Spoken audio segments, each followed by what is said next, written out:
Hi friends, എല്ലാവർക്കും പുതിയൊരു വീഡിയോയിലേക്ക് സ്വാഗതം. അപ്പൊ ഇന്നത്തെ വീഡിയോ എന്ന് പറയുന്നത് ബിഗിനേഴ്സ് ആയിട്ടുള്ള യൂട്യൂബേഴ്സിന് വളരെ യൂസ്ഫുൾ ആയിട്ടുള്ള ഒരു വീഡിയോ ആണ് കേട്ടോ. എന്റെ ഒരു വീഡിയോയിൽ കുറേ കമന്റ് വന്നിട്ടുണ്ടായിരുന്നു കേട്ടോ. ഒരേപോലെ ആയിരുന്നു ആ കമന്റ്. എന്റെ വാച്ചവേഴ്സ് കുറയുന്നുണ്ട്, എന്റെ ചാനലൊന്ന് നോക്കി തരുമോ എന്ന് പറഞ്ഞിട്ട് കേട്ടോ. അപ്പോൾ ഞാൻ അവർക്കെല്ലാം റിപ്ലൈയും കൊടുത്തിട്ടുണ്ടായിരുന്നു. പക്ഷെ ഒരുപാട് പേരുടെ ഡൗട്ടാണ് ഇതെന്ന് വിചാരിച്ചപ്പോൾ ഞാനൊരു വീഡിയോ ആക്കാമെന്ന് കരുതി. അപ്പൊ എല്ലാവർക്കും യൂസ്ഫുൾ ആയിരിക്കുമല്ലോ എന്ന് വിചാരിച്ചു. എനിക്ക് വാച്ച് അവേഴ്സ് ഒന്നും ആയിട്ടില്ല ചേച്ചി, എന്റെ വാച്ച് അവേഴ്സ് നോക്കുമ്പോൾ 0 ആണ്. അപ്പൊ ഞാൻ പോയിട്ട് അവരുടെ ചാനൽ ചെക്ക് ചെയ്യുമ്പോൾ അവർ ഒരു വീഡിയോ പോലും ഇട്ടിട്ടില്ല, ഷോർട്സ് മാത്രമാണ് ഇട്ടിട്ടുള്ളത്. ഷോർട്സിന് വാച്ച് അവേഴ്സ് കയറത്തില്ല, വ്യൂസ് മാത്രമാണ് കയറുക കേട്ടോ. വീഡിയോസിനാണ് വാച്ച് അവേഴ്സ് കയറുന്നത്. അപ്പൊ ഞാൻ ചുരുക്കി എങ്ങനെയാണ് ക്രൈറ്റീരിയ എന്ന് പറഞ്ഞു തരാം.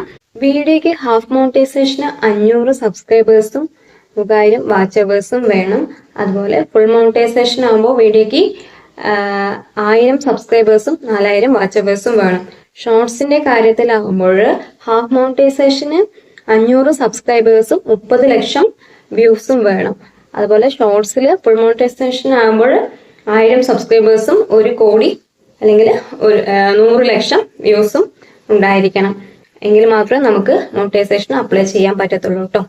അപ്പോൾ അതെല്ലാവരും ആദ്യം ഓർത്തിരിക്കുക. അപ്പോൾ നമ്മൾ ഒരു വർഷം വരെ വീഡിയോസ് ഇട്ട് വന്നു കഴിഞ്ഞാൽ 1 വർഷം കഴിയുമ്പോഴാണ് നമ്മുടെ വാച്ച് അവേഴ്സ് കുറഞ്ഞു വരുന്നത് കേട്ടോ. അതേപോലെ ഷോർട്സിന്റെ കാര്യത്തിലാകുമ്പോഴും ആ ടൈം കഴിയുമ്പോഴാണ് വ്യൂസ് കുറയുന്നത്. അല്ലാതെ നമ്മൾ വ്യൂസ് കുറയുന്നു അല്ലെങ്കിൽ വാച്ച് അവേഴ്സ് കുറയുന്നു എന്ന് പറയുന്നതിൽ അർത്ഥമില്ല. കുറയാം, നമ്മൾ ഇട്ട വീഡിയോസ് ആണെങ്കിലും ഷോർട്സ് ആണെങ്കിലും ഡിലീറ്റ് ചെയ്യുകയാണ് വെച്ചാൽ അങ്ങനെ കുറയാം. ഡിലീറ്റ് ചെയ്യാതെ ഒരിക്കലും കുറയില്ല. പിന്നെ നമ്മൾ ചാനൽ തുടങ്ങി 1 ഇയർ കഴിഞ്ഞാൽ മാത്രമേ നമ്മുടെ വാച്ച് അവേഴ്സ് കുറയത്തുള്ളൂ. അപ്പൊ നമ്മളിപ്പോ നിൽക്കുന്ന അവിടെ നിന്ന് ബാക്കിലോട്ട് 1 ഇയേഴ്സ് കാൽക്കുലേറ്റ് ചെയ്യുന്നത് കേട്ടോ. അതിലെ വാച്ച് അവേഴ്സ് ആണ് കാൽക്കുലേറ്റ് ചെയ്യുന്നത്. അതേപോലെ ഷോർട്സിലെ ആണെങ്കിലും നമ്മൾ നിൽക്കുന്ന അവിടെ നിന്ന് ബാക്കിലോട്ടുള്ള വ്യൂസ് ആണ് കാൽക്കുലേറ്റ് ചെയ്യുന്നത്. ബാക്കിലോട്ട് 1 അവറിലെ വ്യൂസ് ആണ് കാൽക്കുലേറ്റ് ചെയ്യുന്നത്. അത് പ്രത്യേകം ശ്രദ്ധിക്കുക. അപ്പോൾ അത് പലർക്കും അറിയുന്നില്ല. എനിക്കും തുടക്കത്തിലൊന്നും അറിഞ്ഞിട്ടുണ്ടായിരുന്നില്ല കേട്ടോ. ഞാനും ഇതുപോലെ നിങ്ങളെപ്പോലെ വ്യൂസ് കുറയുന്നുണ്ട് എന്ന് പറഞ്ഞിരിക്കുന്നുണ്ടായിരുന്നു. അപ്പോൾ നമ്മൾ YT സ്റ്റുഡിയോയിൽ ഫ്രണ്ടിൽ നോക്കുമ്പോൾ ഫസ്റ്റ് 28 ഡേയ്സിലെയാണ് കാണിക്കുന്നത്. അപ്പോൾ നമ്മൾ വീഡിയോ ഇടുന്നതിനനുസരിച്ച് അത് കുറഞ്ഞു കൂടിയും വന്നുകൊണ്ടേയിരിക്കും. അപ്പോൾ അത് നിങ്ങൾ പേടിക്കേണ്ട ആവശ്യമില്ല. നിങ്ങൾ നേരെ പേജിൽ പബ്ലിക് വാച്ച് അവേഴ്സ് നോക്കുക, അല്ലെങ്കിൽ നമുക്ക് ക്രോമിലൂടെ പോയിട്ട് ഡാഷ്ബോർഡ് ഓപ്പൺ ചെയ്ത് ഡെസ്ക്ടോപ്പ് മോഡിൽ ഡാഷ്ബോർഡ് ഓപ്പൺ ചെയ്തിട്ട് ലൈഫ് ടൈമും അല്ലാതെ തന്നെ നമുക്ക് ഓരോ എത്ര ദിവസത്തിനുള്ളിലുള്ള വാച്ച് അവേഴ്സും കാണാൻ സാധിക്കും. അപ്പോൾ അനലിറ്റിക്സ് നോക്കിക്കഴിഞ്ഞാൽ അത് ഞാൻ കാണിച്ചു തരാം കേട്ടോ. പലർക്കും അതൊന്നും അറിയുന്നില്ല. പിന്നെ കുറച്ച് പേരൊരു ഡൗട്ട് ചോദിച്ചിട്ടുണ്ടായിരുന്നു. ഞാൻ കുറച്ച് മുമ്പ് ചാനൽ തുടങ്ങി കുറേ ആയിട്ട് വീഡിയോസ് ഒന്നും ഇടുന്നില്ല, എനിക്ക് ഇനി വീഡിയോസ് ഇട്ട് കഴിഞ്ഞാൽ മോണിറ്റൈസേഷൻ ആക്കാൻ സാധിക്കുമോ എന്ന് പറഞ്ഞിട്ട് കേട്ടോ. ഇത് പലരുടെയും ഡൗട്ടാണ്. അപ്പോൾ നമ്മൾ ചാനൽ എപ്പോൾ തുടങ്ങി എന്നൊന്നുമില്ല. നമ്മൾ ചാനൽ തുടങ്ങിയിട്ട് കുറേ വീഡിയോസ് ഇടാതെ ഇപ്പോൾ വീഡിയോസ് ഇടുമ്പോൾ നമുക്ക് റീച്ച് കിട്ടത്തില്ല, വാസ്തവം തന്നെയാണ്. പക്ഷെ നമുക്ക് മോണിറ്റൈസേഷൻ ആക്കി എടുക്കാൻ പറ്റും. നമ്മൾ ഇപ്പോൾ വീഡിയോസ് ഇട്ട് കഴിഞ്ഞാൽ നമ്മൾ മുമ്പ് തുടങ്ങിയ ചാനലാണെങ്കിലും ഇതുവരെയും വീഡിയോസ് ഒന്നും ഇടാതെ ഇപ്പോൾ വീഡിയോസ് ഇട്ട് തുടങ്ങിക്കഴിഞ്ഞാൽ റീച്ച് കിട്ടത്തില്ല എന്നത് വാസ്തവമാണ്. പക്ഷേ നല്ല വീഡിയോസും കാര്യങ്ങളും ഇട്ട് കഴിഞ്ഞാൽ നിങ്ങൾക്ക് തീർച്ചയായിട്ടും മോണിറ്റൈസേഷൻ ആക്കാൻ പറ്റും. നമ്മൾ ഇപ്പോൾ ഇടുന്ന വീഡിയോസിന്റെ ഡേറ്റ് മുതൽ ബാക്കിലോട്ട് 1 ഇയർ ആണ് കാൽക്കുലേറ്റ് ചെയ്യുന്നത്. അപ്പൊ നിങ്ങൾക്ക് പേടിക്കാതെ ധൈര്യമായിട്ട് വീഡിയോസ് അപ്ലോഡ് ചെയ്യാം. നല്ല നല്ല വീഡിയോസ് ആണെങ്കിൽ ചിലപ്പോൾ 1 മന്തിന്റെ ഉള്ളിൽ നിങ്ങൾക്ക് മോണിറ്റൈസേഷൻ ആക്കി എടുക്കാൻ പറ്റും. അപ്പോൾ അതൊക്കെ നിങ്ങളെ സംബന്ധിച്ചിരിക്കും കേട്ടോ. അപ്പോൾ എപ്പോൾ നമ്മൾ ചാനൽ തുടങ്ങിയാലും നമുക്ക് അതിൽ വീഡിയോസ് അപ്ലോഡ് ചെയ്യാം.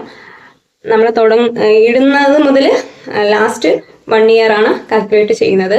അത് നിങ്ങൾ പ്രത്യേകം ശ്രദ്ധിക്കുക കേട്ടോ. YT സ്റ്റുഡിയോയിൽ എങ്ങനെയാണ് നമ്മുടെ പബ്ലിക് വാച്ച് അവേഴ്സ് നോക്കുന്നത് എന്നും അതേപോലെ തന്നെ ക്രോമിലൂടെ പോയിട്ട് ഡെസ്ക്ടോപ്പ് മോഡിൽ നമ്മുടെ ഡാഷ്ബോർഡ് ഓപ്പൺ ചെയ്ത് എങ്ങനെയാണ് അതിലെ പബ്ലിക് വാച്ച് അവേഴ്സ് നോക്കുന്നത് എന്നും കാണിച്ചു തരാം. രണ്ടും 2 രീതിയിൽ വ്യത്യസ്തമാണ് കേട്ടോ. സ്ക്രീൻ റെക്കോർഡ് സഹിതം നിങ്ങൾക്ക് കാണിച്ചു തരാം കേട്ടോ. സ്ക്രീൻ റെക്കോർഡിലേക്ക് പോകുന്നതിന് മുമ്പായിട്ട് ഒരു കാര്യം കൂടി പറയാനുണ്ട്. ഇതിനു മുമ്പ് ഞാൻ ഏകദേശം 10-85 കൂടുതൽ യൂട്യൂബ് ടിപ്സ് വീഡിയോകൾ ചെയ്തിട്ടുണ്ട്. അതെല്ലാം ചേർത്ത് ഞാൻ പ്ലേലിസ്റ്റ് ആക്കി ക്രിയേറ്റ് ചെയ്ത് വെച്ചിട്ടുണ്ട്. അതിന് ലിങ്ക് ഞാൻ കമന്റ് ബോക്സിൽ പിൻ ചെയ്ത് വെക്കാം.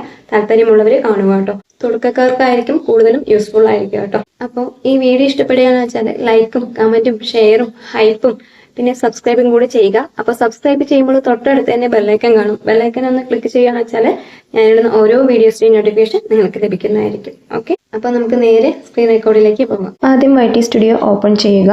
അപ്പോൾ നമ്മുടെ സബ്സ്ക്രൈബേഴ്സും വ്യൂസും അതേപോലെ തന്നെ വാച്ച് അവേഴ്സ് ഒക്കെ കാണാൻ സാധിക്കും. ഇത് 28 ഡേയ്സിലെയാണ് കാണാൻ സാധിക്കുന്നത് കേട്ടോ. ഇത് നമ്മൾ വീഡിയോസ് ഇടുന്നതിനനുസരിച്ച് വാച്ച് അവേഴ്സ് ആണെങ്കിലും സബ്സ്ക്രൈബേഴ്സ് ആണെങ്കിലും വ്യൂസ് ആണെങ്കിലും മാറിക്കൊണ്ടേയിരിക്കും. അപ്പോൾ അതാണ് നിങ്ങൾക്ക് കുറയുന്നതായിട്ട് കാണുന്നത് കേട്ടോ. ഏറ്റവും അടിയിലായിട്ട് റൈറ്റ് സൈഡ് ഏൺ എന്ന് കാണും. അതിൽ ക്ലിക്ക് ചെയ്യുകയാണെന്ന് വെച്ചാൽ നിങ്ങളുടെ പബ്ലിക് വാച്ച് അവേഴ്സ് കാണാൻ സാധിക്കും. അതാണ് യഥാർത്ഥ വാച്ച് അവേഴ്സ് കേട്ടോ. ഇപ്പോൾ എൻ്റെ ഏൺ പേജിൽ റവന്യൂ ആണ്, അതുകൊണ്ട് യഥാർത്ഥ വാച്ച് അവേഴ്സ് കാണാൻ സാധിക്കില്ല. ഇപ്പോൾ നിങ്ങൾക്ക് അറിയാൻ വേണ്ടി വേറൊരു ഏൺ പേജ് കാണിച്ചു എന്നേ ഉള്ളൂ. ഇനി ഞാൻ ക്രോമിലൂടെ പോയിട്ട് YT സ്റ്റുഡിയോ ഡെസ്ക്ടോപ്പ് മോഡിൽ ആക്കിയിട്ട് എങ്ങനെയാണ് വാച്ച് അവേഴ്സ് നോക്കുന്നത് എന്ന് കാണിച്ചു കേട്ടോ. ഇതിൽ കുറച്ചുകൂടെ ഡീറ്റെയിൽ ആയിട്ട് നമുക്ക് അറിയാൻ സാധിക്കും. അപ്പോൾ YT സ്റ്റുഡിയോ എന്ന് അടിച്ചു കൊടുക്കുമ്പോൾ ആദ്യത്തെ ലോഗിനിൽ ക്ലിക്ക് ചെയ്താൽ YT സ്റ്റുഡിയോ ഡെസ്ക്ടോപ്പ് മോഡിൽ ഓപ്പൺ ആയി വരുന്നതായിരിക്കും കേട്ടോ. അപ്പോൾ എൻ്റെ YT സ്റ്റുഡിയോ ഡെസ്ക്ടോപ്പ് മോഡിൽ ഓപ്പൺ ആയി വരുന്നുണ്ട്. കുറച്ച് സ്ലോ ആണ് കേട്ടോ, നെറ്റ് സ്ലോ ആയതുകൊണ്ടാണ്. അപ്പോൾ വന്നിട്ടുണ്ട്, കണ്ടില്ലേ. അപ്പോൾ നമുക്കിപ്പോൾ ഒരുപാട് ഡീറ്റെയിൽസ് കാണാൻ സാധിക്കുന്നുണ്ട്. ഇവിടെ തന്നെ ലെഫ്റ്റ് സൈഡായിട്ട് അനലറ്റിക്സിൻ്റെ ചിഹ്നം കാണും. അതിൽ ക്ലിക്ക് ചെയ്യാന്ന് വെച്ചാൽ നമുക്ക് കൂടുതൽ ഡീറ്റെയിൽസ് കാണാൻ സാധിക്കും കേട്ടോ. അപ്പോൾ ഞാനത് കാണിച്ചു തരാം. അപ്പോൾ ഞാൻ അനലറ്റിക്സിൽ ക്ലിക്ക് ചെയ്തിട്ടുണ്ട്. അപ്പോൾ വരുന്നുണ്ട് കേട്ടോ. അപ്പോൾ ഇവിടെ തന്നെ നമുക്ക് സബ്സ്ക്രൈബേഴ്സും വ്യൂസും വാച്ച് അവേഴ്സും റവന്യൂ ഉണ്ടെങ്കിൽ റവന്യൂ കാണാൻ സാധിക്കും. ഇത് നമ്മുടെ YT സ്റ്റുഡിയോയുടെ ഫ്രണ്ടിൽ കാണുന്നതാണ് കേട്ടോ. അപ്പോൾ ഇത് കൂടിയും കുറഞ്ഞിരിക്കട്ടെ. നമ്മൾ ഓരോ പ്രാവശ്യം നോക്കുമ്പോഴും, ഓരോ പ്രാവശ്യമല്ല ഒരു ദിവസം നോക്കുമ്പോഴും ചിലപ്പം കൂടിയും കുറഞ്ഞൊക്കെ ഇരിക്കും. അപ്പോൾ നമുക്ക് യഥാർത്ഥത്തിൽ അറിയേണ്ടത് ഇവിടെ ലാസ്റ്റ് 28 ഡേയ്സ് എന്ന് പറഞ്ഞ് റൈറ്റ് സൈഡ് കാണും. അതിൽ ക്ലിക്ക് ചെയ്യണമെന്ന് വെച്ചാൽ നമുക്ക് ലാസ്റ്റ് 365 ദിവസം, ലാസ്റ്റ് 90 ഡേയ്സ് അങ്ങനെ ഓരോ ഇതിൽ കാണിക്കുന്നുണ്ട്. അപ്പോൾ നിങ്ങൾക്ക് അതിൽ ക്ലിക്ക് ചെയ്ത് കഴിഞ്ഞാൽ യഥാർത്ഥത്തിൽ നമ്മുടെ വാച്ച് അവേഴ്സ് ആണെങ്കിലും വ്യൂസ് ആണെങ്കിലും സബ്സ്ക്രൈബേഴ്സ് ആണെങ്കിലും കാണാൻ സാധിക്കും കേട്ടോ. കണ്ടില്ലേ. അപ്പോൾ ഇതാണ് യഥാർത്ഥ വാച്ച് അവേഴ്സും സബ്സ്ക്രൈബേഴ്സും ഒക്കെ കേട്ടോ. അപ്പോൾ ഇങ്ങനെ നോക്കിക്കഴിഞ്ഞാൽ നിങ്ങൾക്ക് മനസ്സിലാക്കാൻ സാധിക്കും.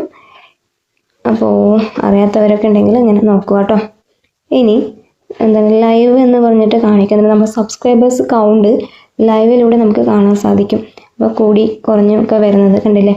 അപ്പോൾ എൻ്റെ ഇപ്പോൾ 63ആണ്, 7963. അപ്പോൾ ഇങ്ങനെ ഓരോന്നും കൂടിയും കുറഞ്ഞും നമുക്ക് ഇങ്ങനെ വെച്ച് കഴിഞ്ഞാൽ അറിയാൻ സാധിക്കും കേട്ടോ. അപ്പോൾ ഒരുപാട് തുടക്കക്കാർക്ക് വാച്ച് അവേഴ്സ് കുറയുന്നു എന്നൊരു പരാതിയാണ്. അതുകൊണ്ടാണ് കേട്ടോ ഞാൻ ഇങ്ങനെ ഡീറ്റെയിൽ ആയിട്ട് കാണിച്ചു തന്നത്. അപ്പോൾ ഇങ്ങനെ നോക്കുകയാണെന്ന് വെച്ചാൽ നിങ്ങളുടെ യഥാർത്ഥ വ്യൂസ് ആണെങ്കിലും വാച്ച് അവേഴ്സ് ആണെങ്കിലും അറിയാൻ സാധിക്കും. അപ്പോൾ വീഡിയോയിൽ പറഞ്ഞ കാര്യങ്ങൾ എല്ലാവർക്കും മനസ്സിലായിട്ടുണ്ടാകുമെന്ന് വിചാരിക്കുന്നു. ഇനി എല്ലാവർക്കും വാച്ച് അവേഴ്സ് നോക്കാൻ മനസ്സിലായിട്ടുണ്ടാകും. അപ്പോൾ എന്തെങ്കിലും ഡൗട്ടും കാര്യങ്ങളുണ്ടെങ്കിൽ കമൻറ്റ് ബോക്സിൽ അറിയിക്കുകയാണെന്ന് വെച്ചാൽ ഞാൻ അതിന് റിപ്ലൈ തരുന്നതായിരിക്കും കേട്ടോ. അപ്പോൾ വീഡിയോ ഇഷ്ടപ്പെടുകയാണെന്ന് വെച്ചാൽ ലൈക്കും കമൻറ്റും ഷെയറും ഹൈപ്പും പിന്നെ സബ്സ്ക്രൈബും കൂടി ചെയ്യുക. സബ്സ്ക്രൈബ് ചെയ്യുമ്പോൾ തൊട്ടടുത്ത് തന്നെ ബെല്ലൈക്കൺ കാണും. ബെല്ലൈക്കൺ ഒന്ന് ക്ലിക്ക് ചെയ്യണമെന്ന് വെച്ചാൽ ഞാൻ ഇടുന്ന ഓരോ വീഡിയോസിൻ്റെ നോട്ടിഫിക്കേഷൻ നിങ്ങൾക്ക് ലഭിക്കുന്നതായിരിക്കും. Okay, bye, thank U.